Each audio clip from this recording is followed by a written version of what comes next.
Good afternoon. Thank you for joining us in this expert session from Global Links. And my name is Ruben Melendez. I am the CEO of Global Governance. I'm also the founder of a company called Valtix, and I am also the strategic advisor at Global Links. And today we're going to discuss the topic of the future of the workforce and how the human and the machine working together, collaborating and integrated into capabilities can be the best strategy for any business and any initiative in an enterprise. So I am going to include in this session content from Global Links, also from Governance, and also from Valtix, which are the three companies that I am involved with. So let's talk first about what are we going to cover in this session. Let's discuss about this the content of the session. Okay. So first of all, as businesses and technology leaders are preparing for their exit of COVID, they're thinking about how to design a operating model and how to identify those capabilities that need to improve and they need to be changed with either talent, with skills and people that can perform those capabilities, as well as with advanced technologies or emerging technologies. And that's what we call here the humans plus the machines workforce, okay? So the other element that we're going to discuss is the concept of intelligent operating models. Enterprises have operating models, which is how the components of the enterprise in the operations, like assets, like people, process, technology, products, services, and so forth, and how they interact to enable the business model to generate revenue and get the value delivered to customers. So we're going to discuss how and why operating models need to be intelligent and how they can be intelligent using the advanced technologies such as the case of AI, artificial intelligence, okay? And also we are going to discuss the concept that these models need to be dynamic and not only intelligent, but they have to frequently adapt because of the constantly changing environment, okay? Also, another reason for this session is that companies need to put together a blueprint, a map of how their workforce is going to change and evolve in the upcoming years, and how capabilities around cognitive and dynamic elements need to be enabled by both people, human intelligence, and machines, artificial intelligence.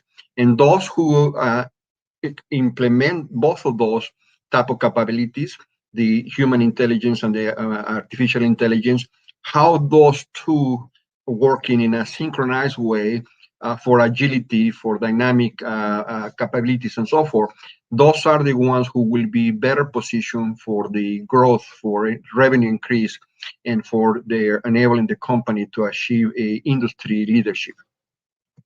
So I mentioned here the concept of cognitive and dynamic capabilities. So because this is one of the areas that is increasing in terms of demands for skills. So I'll talk about in a minute about the different type of skills that are becoming priority. But one of the skills that are in high demand these days is the skills for business analysis and business capabilities. And that is why this concept of cognitive is important, because cognitive is a process that is being used ever since humans we have existed in this planet.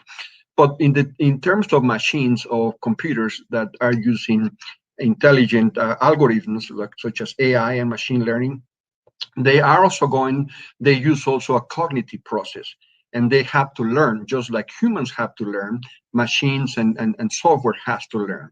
And that's important to consider because these capabilities that we have to develop in the workforce with either humans or software, which we call here machines, need to be considered because investments need to be done in these areas. Okay, so I just wanted to emphasize that this concept of cognitive is very important in the future of the workforce. And the cognitive process goes from is a process basically, which again humans we go in terms of learning, and once we learn, also using data for making a judgment on situations and needs, and then analyzing those, and then evaluating options, and then remembering those in the future and taking action when it's required. So that process, which I just described, which is the cognitive process, is something that we humans use in our work to perform our task. But this is something that is being replicated with technology and machines. And this is why it's very important that we understand this when we look at the future of our workforce in our enterprises. So the what we're going to discuss today is first, we're going to discuss the elements that are required for having a scalable workforce, a workforce that can grow over the future and can enable an intelligent operating model. Again, intelligent operating model are the assets in the enterprise, people, process, technology, products, services, and so forth, that are dynamic, and they are using intelligent elements such as artificial intelligence to perform the work. Okay, so we're going to talk about what are those elements to have a workforce that can grow using an intelligent and dynamic model. The other thing that we're going to talk is about that the future of work, okay, requires capabilities that are enabled by both people and software, or humans and machines, as we say here, or intelligent machines. We're also going to discuss that the concept for growing the business has to rely on this hybrid workforce. In other words, they both have to rely on each other, and I'm going to explain that in more detail in this session. And also throughout this, we're going to discuss the importance of the learning strategies and how they apply not only to people but also to these technologies that we're implementing, because these technologies that are intelligent, they also need to learn from gathering the data, analyzing it, and learn how to react to the data and the analysis that the software is doing. So the whole concept of learning applies also to these intelligent components such as artificial intelligence. Okay. And then at the end, there will be a question and answer sessions. You're welcome to send messages through the chat. I will not cover the questions and the answers, until the end, but you're welcome to send them. And so we will be tracking them. So at the end, I will be able to see those and then answer any questions that you have throughout this session. Okay. Before we get into where are we going with the workforce and with these two components, the humans and the machines, okay, or again, people and technology, let's take a quick look of the past and the present, or the workforce, and in particular when it comes to technology, okay? So this picture says a lot. You can see here, in the past, for example, the whole concept of automation is not new, okay? So you can see, for example, here, a production line for automobiles. You see production lines now where you see only a couple of people in the whole production line, when in the past there were hundreds of people from the beginning to the end of the production line, because it was very labor oriented, okay? So that's an example of how automation has replace people in the past, okay?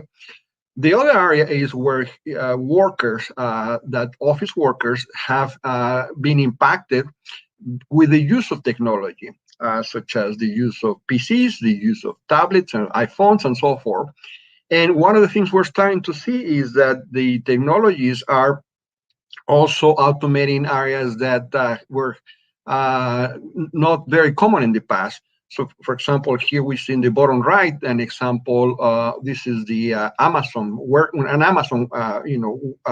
warehouse, where you see that physical robots are actually picking up merchandise, and the whole process in the warehouse is automated. So this whole concept of automation is something that we have to live with. It's been around for decades, and is evolving and will continue to evolve. So over the next 10 years, the adoption of automation and technologies around artificial intelligence they're going to continue transforming the workplace and the workforce. Okay, and we need to understand how are these going to interact, how are they going to change, these jobs functions going to change, and how these smart machines will have an impact on the skills and the talent that we need to develop in our company, and why the shift in talents is moving, and how do we have to factor those as we plan for our talent for the future. So let's look at some of the changes on the workforce skills, okay? So first of all, the human interaction, the human machine interaction, okay? In other words, the interaction between human intelligence and artificial intelligence is bringing a lot of benefits to the world, the macroeconomic level, such as higher productivity in countries with a better GDP growth, for example. Is increasing corporate performance because things are more efficient. The throughput or output of companies are better, higher, faster. But it's also changing how the skills of the workers, employees and workers, are shifting because of this inclusion of technology into the work and processes in our enterprise. So what's basically happening is the demand for technology skills has been growing. We know that considerably, and it was going to considerably increase in terms of pace in the next 10 years. Okay, that's something that we gotta keep on mind. So the need for analytical and advanced technological skills is going to increase. Okay, and the demand for physical and manual skills is going to decrease. So that's a fact of life, that there's nothing, because technology is evolving, and that's something that we do need to be aware and plan for that. Okay, so these changes will require workers and employees everywhere in all enterprises with a deeper knowledge in any skill sets that they don't have today, or that we don't have today, that we have to acquire. Okay, and that's important, that we need to consider which are those skills in our existing workforce that they need to upskill, they need to acquire, but also people that we're going to hire as our companies grow that need to have the skills to do the job, considering that the capabilities of the business will be enabled by both people and technology. So companies as a whole, they also are going to have to rethink how work itself has to be reorganized, because the way we do some things in our company today is not necessarily the way we're going to have to do it in the next few years. For example, there are two types of companies, as you know, I'm sure you all know. One are what's called now these days the digital native companies. So these are companies that were founded from the beginning around digital services and digital technology. The typical examples are the companies that disrupted markets like Uber and Airbnb, companies like that, okay? But there are also a lot of companies that, the majority of the companies that have been around for decades or a long time, that are centered on physical capabilities and physical assets. And those companies are going through, as we know, into a major digital transformation, okay? Changing a lot of the capabilities that are done physically with digital capabilities at different levels, from very basic capabilities that basically, instead of going to a post office to fill out a form, you can request that and fill it out online with a basic online form, all the way to some very advanced capabilities that are intelligent, okay, that have software that answering questions and so forth in a more dynamic way for the customer experience, okay? So the whole spectrum of businesses, including the non-digital native companies, I call them the digital, some people call them the digital migrants company, are the ones that are, for example, companies that have a service that is performed physically and they are actually updating their service, the service that they deliver to a customer as a product, by the way, and putting technology so that the customers have this technology for a better customer experience. Okay, so this is something that we have to consider, because as we improve our products, services, internal and external, all of these technologies and advanced technologies are going to change our operating model and how our organization and our enterprise and the work is how it's done is going to continuously evolve. Okay, so basically where we are today, and before we talk about the future, is there is a shortage, considerable shortage of IT skills, technology skills, and also talent, and meaning there's a shortage of people available. I have personally been involved in the state of Ohio and recently also in the state of Florida, although I work with our companies in the US and around the world. We've been putting a close attention what's happening in two states, again, Ohio and Florida. And one of the things we have seen in both of these states, there's about 500,000 people unemployed, both in the Ohio and in Florida. Just to give an example, and it's the same through all the countries and all the states in the US and other countries, by the way. And in going back to Ohio and Florida, there's 500,000 people in each of these states unemployed. But there is also about the same amount, 500,000 open positions in companies. And many of those open positions and the unemployed people, the skills that they have and that they require in the enterprises don't match. Okay, so that's an issue, and basically that is why enterprises, leaders, managers, not only the human resources managers, but also the CEO and operations managers, the CIOs, CTOs, as well as communities and government organizations, okay, are realizing that there is a critical shortage right now. The situation is there's a critical shortage of IT skills, and they're acting, putting programs on how to shorten that IT talent gap, okay? So the shortage of these talent skills there are many of them, by the way, but I made a list of the ones that I have found to be some of the highest need based on surveys that I have been done in the marketplace by other organizations in terms of what are the needs that have high demand that need to train people either unemployed or employed or new to the workforce coming from college that are in a high demand. So one of them is software development, and it makes sense. There's a shortage of talent for software development. So that's anything from a basic learning basics of Java all the way to learning how to code and advanced algorithms using data science, and sophisticated code and so forth. So there's a shortage of skills in software development, and that's an area that enterprises and the community and the governments, we are all working together on that. The second one is the DevOps. And as you know, DevOps started aggressively about 7 years ago.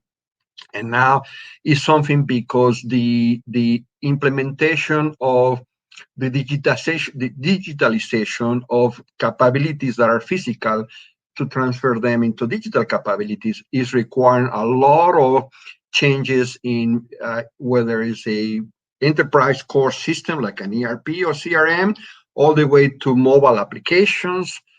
So there is an amazing amount of things have been done, developed by IT that needs to be deployed and turned into from a concept of a product and go through the what's called the agile process, for example, and develop applications that are tested and properly deployed so that they are become available to the employees and as well as to the customers. So that goes through a pipeline or a process called the DevOps process, goes from development operations. Many of you are familiar with that. But this whole area of DevOps skills, from very basic, what are the fundamental concept of DevOps, and the DevOps pipeline to advanced concepts where individuals are learning about automation skills and things that have to be more advanced levels to make DevOps a more mature practice. Okay, that's another area. The next one is business analysis and analytics. And this is related to the concept of cognitive skills. Okay, so this is very high demand these days. And enterprises know, organizations in the community, like Chamber of Commerce, for example, in different states, as well as governments, are realizing, hey, we need to train people in these skills because there is a demand. Why? Because the implementation of advanced technology with existing technologies and the elimination of basic tasks, moving employees more into uh, a higher level leadership positions, more to manage processes and force like that. They require more of the business skills, business analysis skills, which again they use the cognitive process. Okay, whether it's for the human or the machine. That's very important. So business analysis and analytics is something in high demand where there's a big shortage. Data science, of course, because that's what enabled all of the advanced technologies and artificial intelligence and all these things that have to do with analytics and so forth. And obviously, the very popular cybersecurity, which we all know that's a critical thing for infrastructure in the countries as well as for the enterprises. So there are more, but these are the I would say the top 5 that I have seen that there is a shortage. And this is going to continue and increase in demand, and there will be other ones. But these are the areas that today there's a big shortage of talent and skills, and we are all working together to put a pipeline so that we can help organizations grow and reduce that gap as much as possible. So now let's talk about the future and of the workforce, and let's talk about these capabilities, the business capabilities, and why this whole thing of cognitive has to play a role in the business capabilities. And also, we're going to talk about these 2 major areas. They're advanced technology, such as AI, machine learning.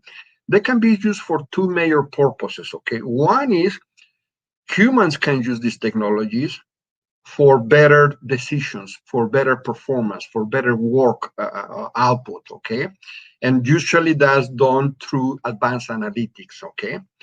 The second one is the automation of repetitive tasks, automation of routine functions, and that's where software, we call it here machine, and AI take place, by the way. So that's what we're going to talk for the following, for the rest of this session, okay? So first of all, I want to emphasize that not all machines, and again, machines right now, we're talking not only about physical machines like robots, okay, but we're talking about software, okay? While all these software machines, not all of them are intelligent, okay? Some of them are more basic machines using more basic transactions, okay? Using the technology instead of humans. So the easiest example is to think about the whole concept of RPA, robotic process automation, okay?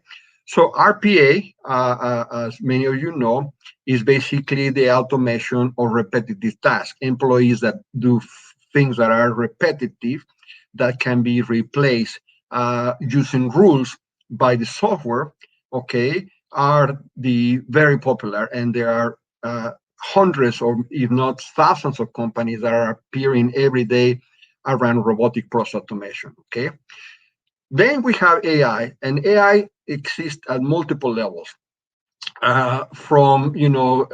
the past, AI was something difficult to implement because the algorithms had to be custom made by companies and so forth, and they had to have experts.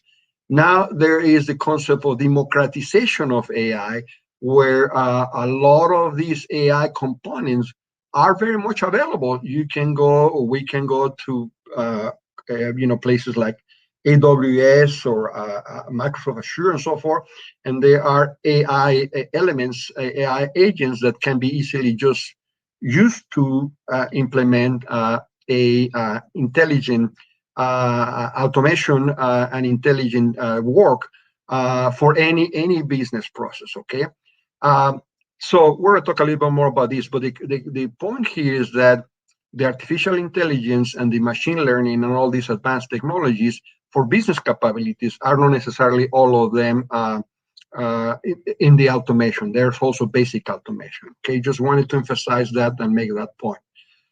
Because what we're going to talk now is about the concept of cognitive business capabilities. Okay, so basically what's going on is work and how we perform work, okay, at any level, whether it's a blue collar, white collar, or any level of work in an enterprise.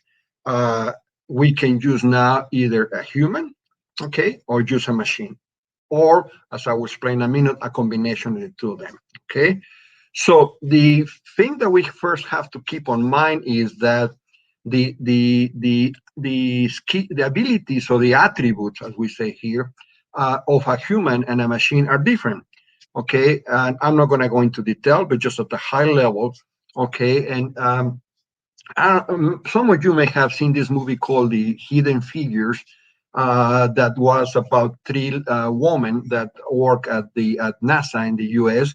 in the first attempt to launch space missions, and where Senator John Glenn was starting to go out of space, and these women were involved because the NASA was building and they bought a huge mainframe machine to do all these transactions because these machines, like the mainframes, for example, can process millions of mathematical functions in seconds or even less than that, which are things that a human cannot do in terms of mathematical processing and learning from this, okay?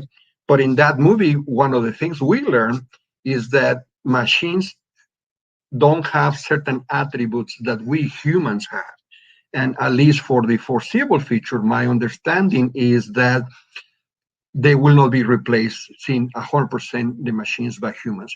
Because the easiest way to explain that is machines at this time, again, software and artificial intelligence, have a certain human attributes such as imagination, okay, and creativity. So that's a simple example, okay? So the two of them, the human intelligence and the artificial intelligence, have to complement. One of the things I tell about people about AI, okay, is don't see artificial intelligence as a technology. Of course, it's enabled with technology components, but see it more as a business capability, just like a human intelligence is a business capability, and AI is a capability. Artificial intelligence is a capability, okay? And they both have pluses and advantages, okay?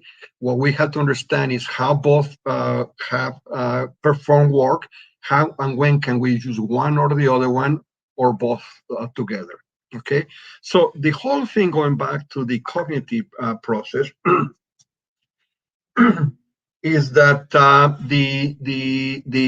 let me define the concept of cognition, okay?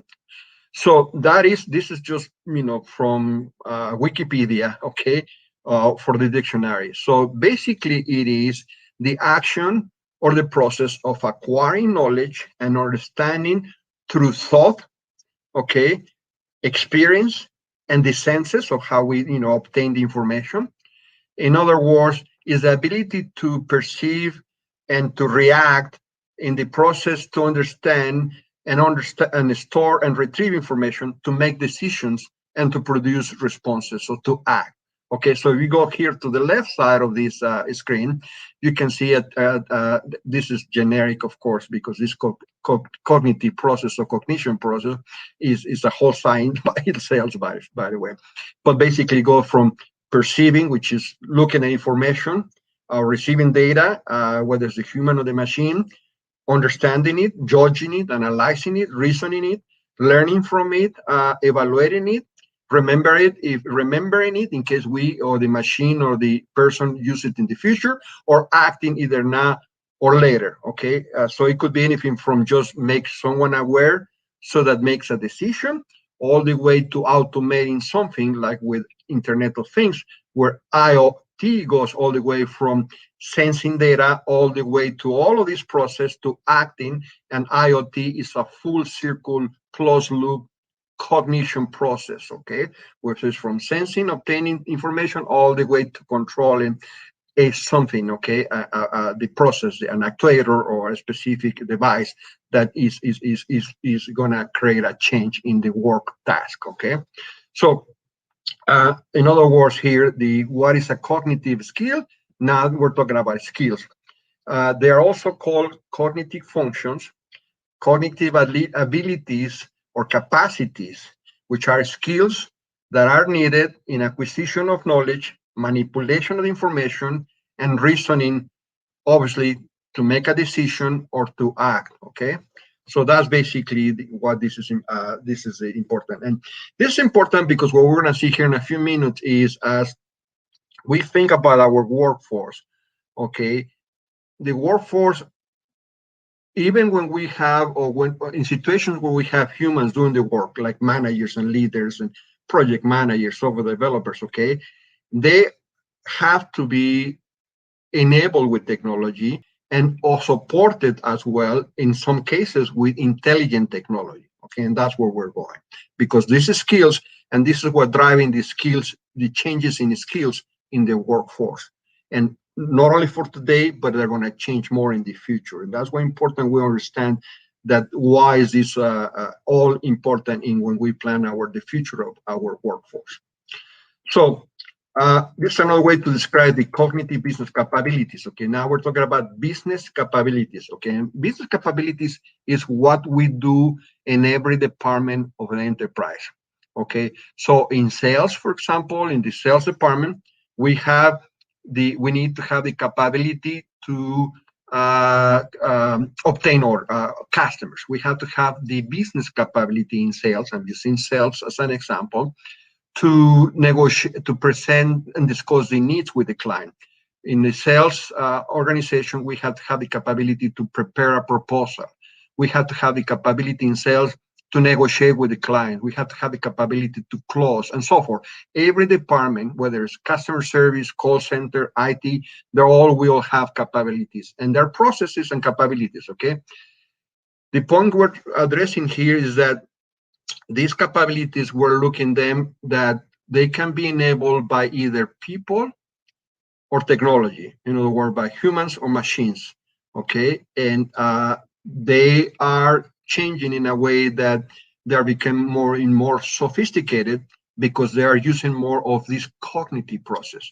So technology are almost, I shouldn't say, they're basically working in a way to look at information and process it and react on it, just like humans we do, using this cognitive process. Okay, so cognitive computing, and this is, by the way, this in quotes because actually this is from I believe this is from the IBM Watson, by the way, site, by the way, which is basically the IBM Watson is the, as many of you know, one of the biggest and most important platforms that uses AI on a large scale, not only for corporations, but also for countries and organizations at the higher level for the good purpose of life, okay, and so forth. So cognitive computing unlocks the volume of all this unstructured data, from textbooks to formulas to literature to conversations had, because it's also pulling on voice conversations, okay, and as well as now using cameras and microphones, looking at and recording sound and motion and expression of faces and all that. So it is getting more and more intelligent per se, okay. So of this all unstructured data, okay, capturing this data from all type of data. So for example, right now, if a customer contacts a call center, okay, a customer, a company contacts a call center, a cognitive system will add insights to the agent, okay, and it can also listen to the sound, the tone, the sentiment, the emotion of the caller. and to understand what's driving behind more than just what he's saying. Okay, so by now, my understanding is that about half of the consumers that call or contact a company, okay, using a either a call center or directly through a website, okay, they are interacting with a cognitive computing process. Okay, so that's just one of the important facts here. So anything all the way from banking to retail to healthcare, cognitive computing is already here, and whether we see it or not, okay, is helping to improve lives of everybody. Okay, so that's a fact of life. So what's happening is that AI in the past was something of privilege to a few companies that had a lot of money. That is changing, okay? And the whole concept of democratization of AI is underway. And just FYI, democratization means different things to different people, okay? But if you look at in the dictionary, what it means, it basically means is the action of making something, whatever, accessible to everyone, okay? So in this case, we're talking about AI being accessible to everyone. So many of you use this tool called Alexa from Amazon. And so basically, what the way it works is they listen to the customer voices, okay? And they have Alexa has these algorithms that provide certain services, and through an interface, which is a device, listens and provides what the customer wants, okay? That algorithm in there is basically based on AI, on advanced intelligence algorithms, okay? So competitive advantage in enterprises is shifting from these companies that used to have only the internal advanced experts, okay, in-house AI experts, to now companies, small, medium, or large, that have the most innovative ideas for creating these capabilities, strategic capabilities, with machines and with AI technology.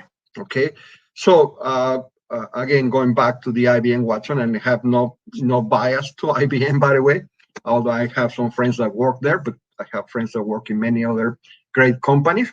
So this IBM Watson, for example, is an example that is enabling doctors to prescribe to understand patients who have cancer and doing a faster and better diagnostic for cancer patients, for example, just to give you an example.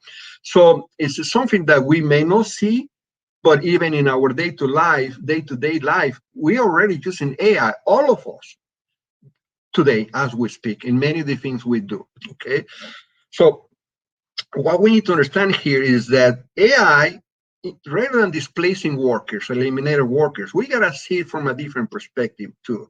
We also have to see AI on how can we empower the non-technical people, okay? Whether it's people in McDonald's doing a transaction with the teller, with the point of sale system, that we can provide software so that he can use AI to better analyze, what he's delivering to the client and so forth. So the non-technical people, how can we empower them to use artificial intelligence to do a better job, okay, and train them in those skills so that we can complement their talent with the advanced intelligence components, okay? So now let's talk about the shift in skills in the workforce, okay? So what's important here, and where I'm going here, is that we need to understand that the shift in work, we have to understand there's a fundamental change in work itself, okay? And that's what we're going through, okay? So when we look at the business capability, we understand, for example, in the case of customer experience, okay? We can either have a human physical capability, like a call center answer the call, or we can have a software to answer that by the client going to your web portal in your company and going through the experience of getting the service that the person is expecting, or provide either one or both, okay, which is called the omni-channel capability, okay? So what we need to understand here is that before we determine if we are going to hire more people or develop more technology. In the past, we used to have a strategic planning for technology and a strategic planning for people. That has to change. We have to merge the two of them because work has to be performed by both of them. Okay. So it's important that to prioritize the skills that we need and prioritize the technology we need, the strategic planning has to include human capital and technology capital, both of them. Okay. And determine what is the investment we have to do in training and skills, okay, as well as in training in machines that need to be trained, like with AI, or just that need to be customized or adopted, say adapted, basic technologies. But in either case, we have to look at, before we choose in the future more people or more technology, we have to step back and go one level above and say, okay, what are the business capability? What are we need in terms of performing a function for this business task or this business function, okay? Based on that, based on the target of the outcome that we're trying to accomplish in terms of how much do we need to improve that capability, okay? For example, let's go back to the case of sales. You say, well, my sales are not as I want. I want to increase more sales because I'm not accomplishing what I want in terms of target. So my target versus actual, my goal versus actual is not realizing what I want in terms of my outcome. So you gotta define first what are the expected outcomes in a measurable way. Based on that, you define what capabilities you need. And depending on the gap of the capability, you may say, well, the increase on the gap on the capability, can I realize that with just hiring more salespeople, going back to sales, or providing a salesperson a simple system? Or do I need more advanced technology and I have to provide, artificial intelligence or more advanced stuff to qualify customers, and so forth. So based on the capability, based on the outcome desire, you determine which capability will require a degree of capability or attributes that may be better with humans or machines or with both of them. Okay. So we gotta take back and think about the planning of the workforce and the skills of the workforce together with the planning of technology. Okay.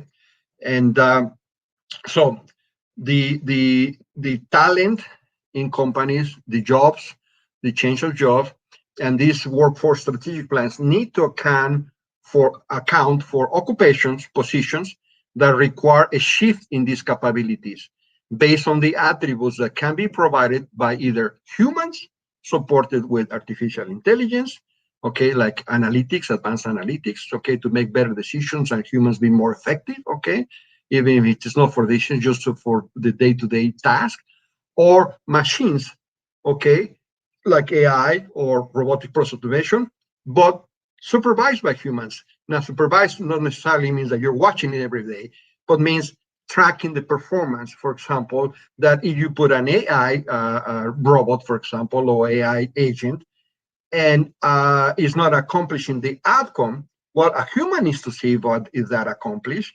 And if not, make decisions and changes, okay? So whether it's the machine supported or managed or supervised by a human, or the human enabled with technology and AI by the machine, in either case, both of them need to have a balance, okay? So again, humans are using AI to improve performance, okay, for intelligent decision making. But also machines with AI, okay, are have to be, the outcomes of those machines with AI have to be assessed and tracked by humans, okay? Because intelligent automation, even if it is moved into a machine or software, humans need to understand, is it working well? Is it on the right track? Is it performing what's supposed to do? Okay. So anyway, therefore, what we need to do is going back to the capabilities, okay?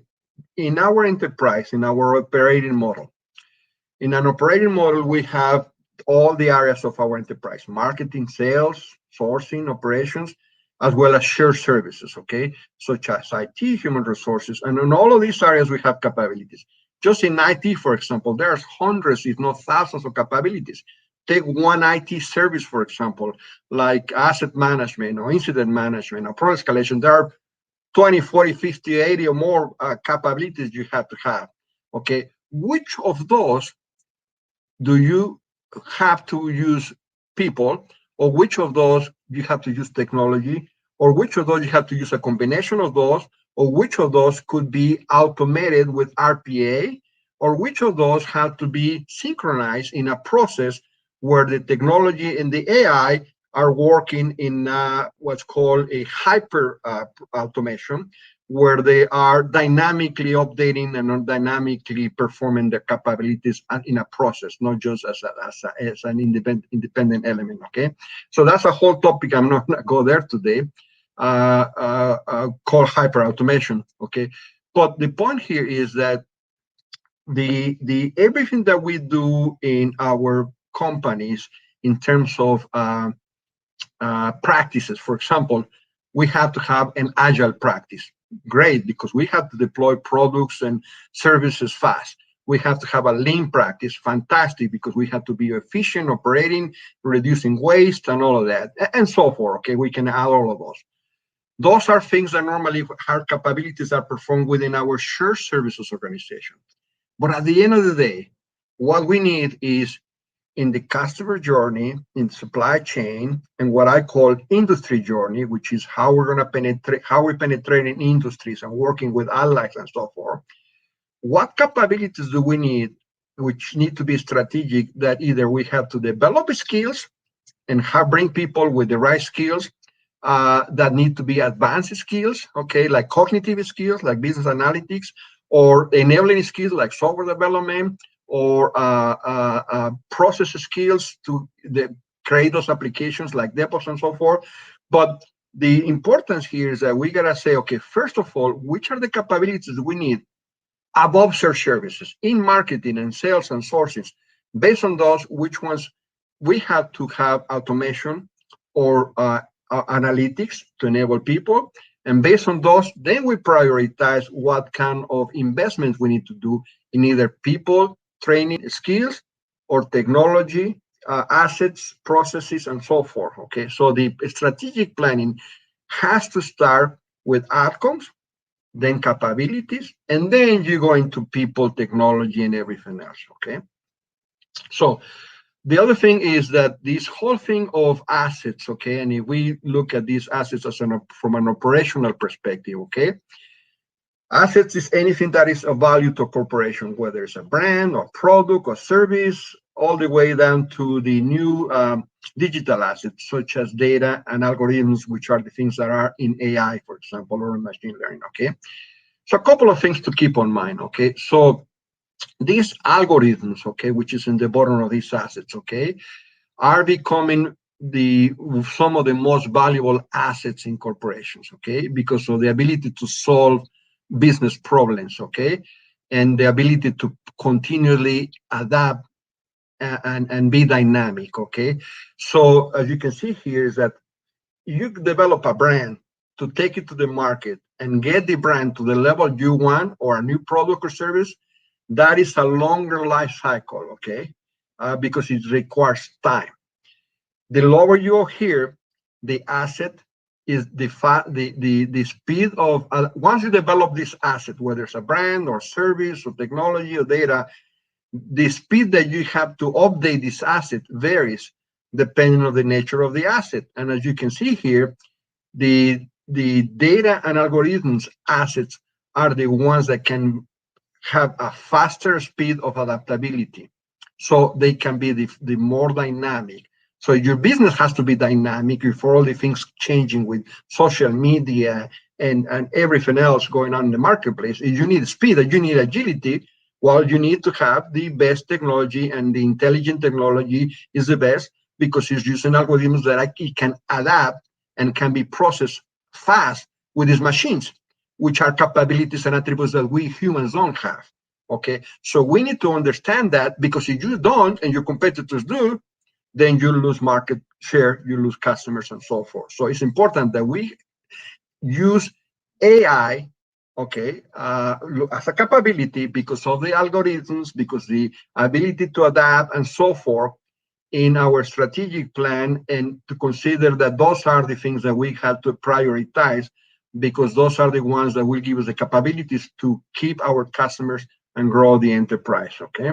And that has to be factored into the workforce planning.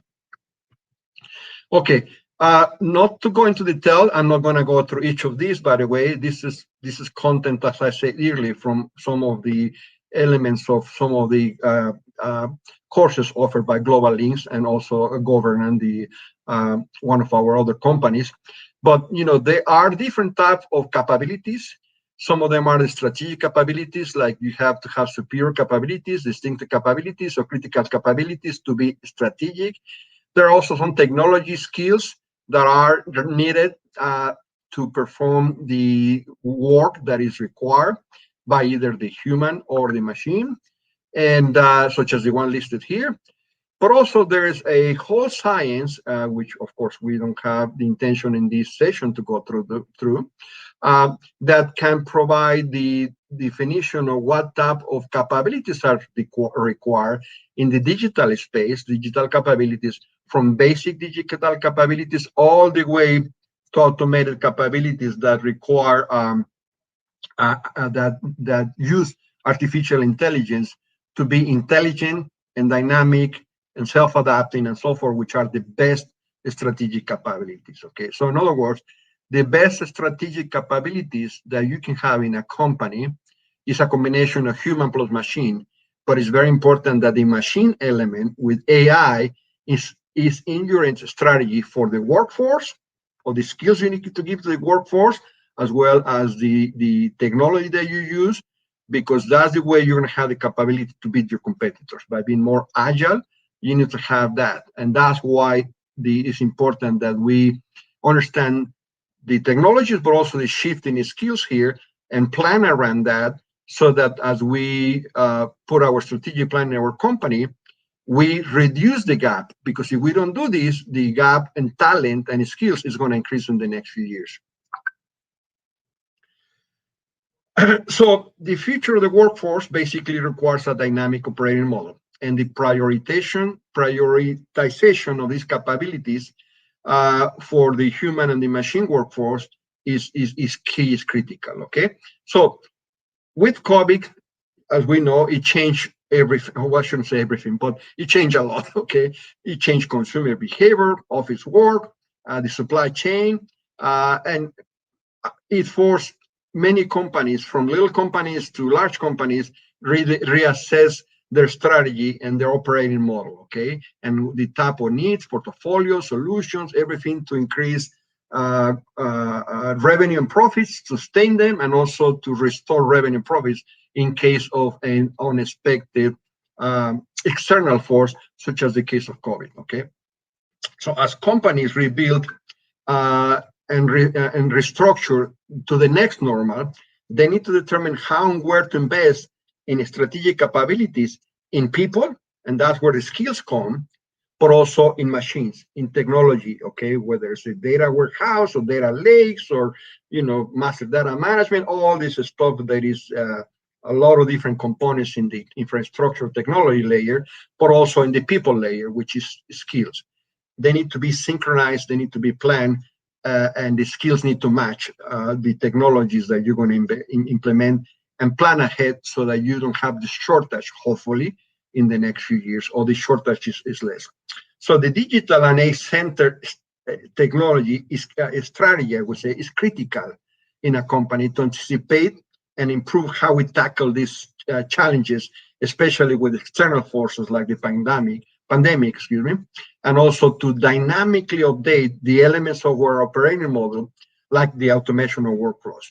So if we only rely on people, we will fail. We have to use the AI elements, okay, and all of these components, so that we're more dynamic, so that we can better have a more dynamic and agile enterprise.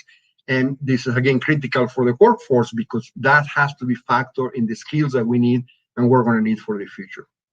So this picture basically shows what I call layers, okay, from the customer journey layer to the supply chain layer, shared services like IT sources, and then infrastructure, physical or digital infrastructure.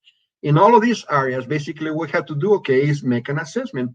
What capabilities do we need? Which one is strategic? Where do we need skills that need to match that capability, or where do we need technology to match that capability, and when are those skills have to be advanced skills, like again analytics, software development, DevOps, and so forth, or technology that have to do with automation, with testing, etc., that can enable the customer experience or the customer journey all the way to the infrastructure that supports that. So our processes, our products, and our services are and must be enabled both by humans and intelligent machines. That's the way of life, and we have to plan for that. And the prioritization of skills in the workforce must be centered and start with business capabilities. That's where we have to start. So some final thoughts here, and then we'll ask, see if anyone has a question. So the future of the work, or the future of work, or the future of the workforce, I was going to say, is going to be constantly changing every year, okay? And then our strategic plan must account not only for technology planning, but also for workforce planning, okay, and skills planning and talent planning. These exchanges must account for these expected changes in capabilities with all of these emerging technologies, such as the AI, which is very critical, okay? Certain jobs are going to have a higher impact on these advanced and intelligent technologies, again, like AI. In the near future, okay, every department in the enterprise will have or either internally or have access to each department to a business analyst, okay, with the skills with advanced analytics. And this is where a lot of the basic analytics, basis analysis, like how do I do a business case? How do I determine the product needs and so forth, all the way to how do I develop the tool with a Tableau tool or with a BI from Microsoft, with a SQL Server, whatever. You need to have a plan to develop these skills from the basic level to the advanced level to support the analysis and the skills that you need in every department of the enterprise. Professional certifications, okay, and what is called micro credentials are very important these days. Colleges are realizing that they cannot depend solely on 2-year or 4-year degrees, okay, because they need people with certain competence in a very specific narrow to be able to perform the job, okay? And we all are participating in these, whether it's training companies like Global Links, but now universities, we're collaborating with them, for example, to help them put together certifications and these micro credentials, which is another way to say college degrees, but in a micro fashion, okay? So they can have a career path to take an unemployed person, go quickly through a training and certification in a matter of weeks or so forth, that will be ready to take a job that in one of those open slots in the workforce, okay? And so talent management will have to considerably emphasize the need for professional certifications and micro credentials, okay? That's why some states, like in the case of the state of Ohio, where also falls in the state of Ohio, we're lucky that the governor here and the lieutenant governor has spent a lot of effort focusing on this. And, I have nothing to say but good things about what the state of Ohio has done. And I'm learning that the Florida state and other states are doing the same. They're working hard to implement talent practices, certifications, micro-credentials, and provide career counseling to individuals which are unemployed to match this talent, in particular with advanced technology skills. So that's all for me in terms of being your instructor for today. And if anyone has a question, please go ahead and send it my way, and I will be here. I want to thank you all for your participation and for listening to my talk today. I hope that you learned something and that created some insights into what you need to do for the future of your workforce. But if anyone has a question, I'll make a stop here and pause and see if anyone has a question here.